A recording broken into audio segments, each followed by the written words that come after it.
Bom dia, meus amigos. Que Deus esteja com todos. Mais uma vez, estamos aqui para o Evangelho segundo o Espiritismo.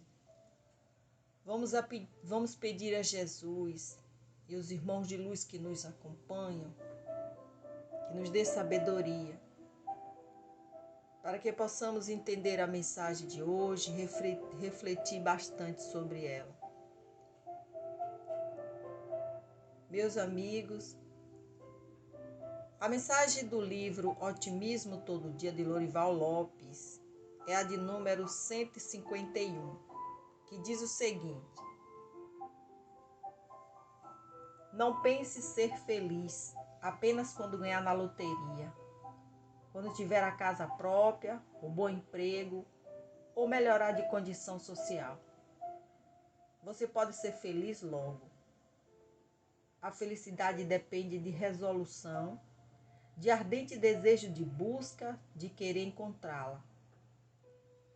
As situações de riqueza, pobreza, doença, desemprego influem, mas não tomam o lugar do principal, a decisão própria.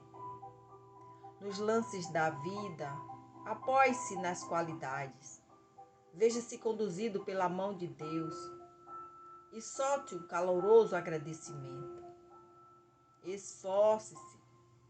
O esforço é para a felicidade o que o adubo é para a planta. O capítulo de hoje do Evangelho segundo o Espiritismo é o 4º. Ninguém pode ver o reino de Deus se não nascer de novo.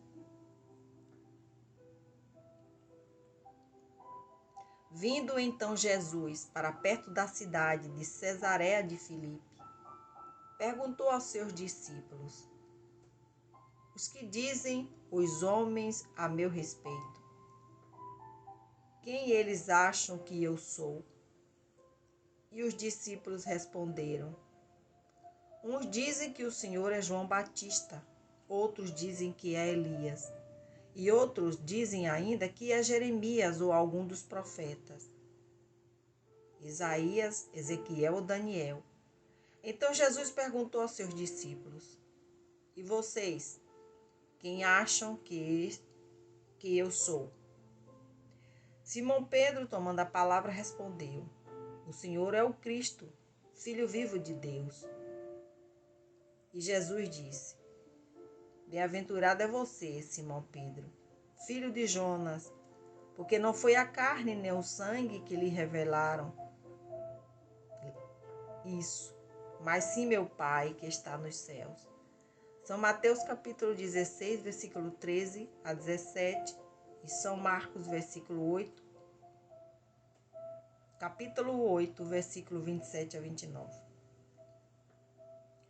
A notícia de tudo o que Jesus fazia chegou até Herodes, o tetrarca, e ele ficou perplexo, porque uns diziam: é João Batista que ressurgiu dos mortos.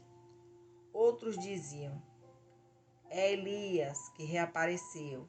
Outros diziam ainda: é um dos antigos profetas que ressuscitou. Herodes então disse: eu mandei degolar João Batista. Quem é este, então, de quem ouço falar semelhante coisas? E procurava ocasião para encontrar Jesus. São Marcos capítulo 6, versículo 14 e 15, e São Lucas capítulo 9, versículo de 7 a 9. Após a transfiguração, os discípulos perguntaram a Jesus: por que os escribas dizem que Elias veio primeiro? E Jesus esclarecendo, respondeu: é certo que Elias voltará e restabelecerá todas as coisas. Mas na verdade eu digo a vocês, Elias já voltou, reencarnado como João Batista. E os escribas não reconheceram e fizeram com ele tudo quanto quiseram. É assim também porque eu vou padecer em suas mãos. Os discípulos então compreenderam que era de João Batista que Jesus estava falando, ou seja, João Batista era Elias reencarnado. São Mateus, capítulo 17, versículo 10 a 13. E São Marcos, capítulo 9, versículo de 10 a 12. Que assim seja.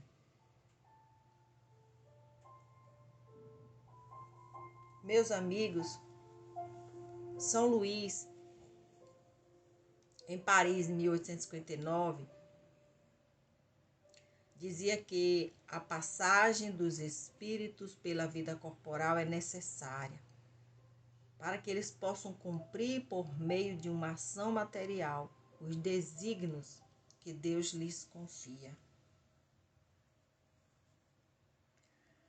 Assim, o Espiritismo trouxe a palavra reencarnação e explica que após a morte podemos sim nascer de novo, mas em um corpo diferente.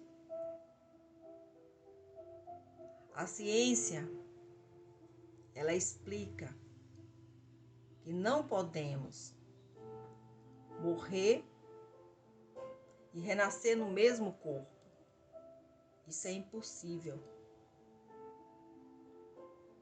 Então, o que Jesus quis dizer quando disse: ninguém pode ver o reino de Deus se não nascer de novo, ele quis dizer que precisamos renascer várias vezes espiritualmente e carnalmente, para que possamos evoluir o suficiente para conquistarmos o reino dos céus, que é a nossa morada eterna. Vamos pedir a Jesus que nos dê sabedoria para que possamos refletir sobre esta passagem e compreender os seus ensinamentos. Vamos pedir a Jesus que nos ajude em cada reencarnação nossa, que possamos fazer o bem,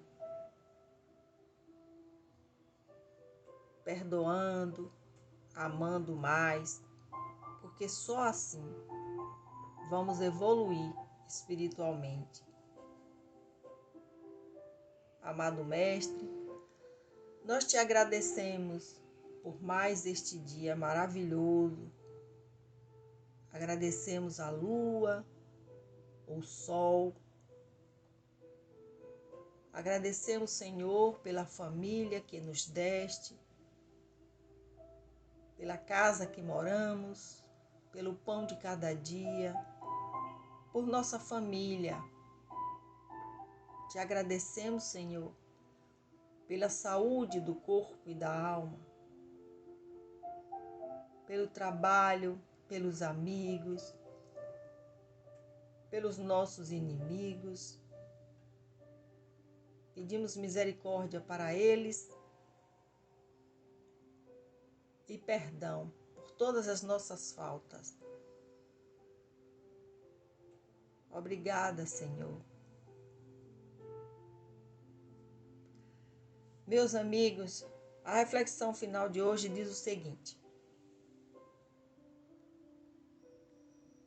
a felicidade é a meta de todas as pessoas, mas o problema é que a maioria desperdiça sua vida procurando e procurando, e quase sempre sem saber onde. Parece que nunca conseguimos estar satisfeitos, pois falta sempre qualquer coisa. Mas talvez o problema esteja aí. Talvez muitos de nós estejam procurando algo grande e esquecendo de aproveitar as pequenas coisas pelo caminho. A felicidade não é um momento, um grande acontecimento. Ela é o conjunto das pequenas coisas que compõem nossa vida. E aqueles que não conseguem enxergar isso, nunca estão satisfeitos e nunca são felizes. Por isso, olha a sua volta. A felicidade está aí ao seu lado. A felicidade é estar vivo. Então desfrute de todas as coisas boas que existem na sua vida e seja feliz. Desejamos a todos um dia abençoado. Que assim seja.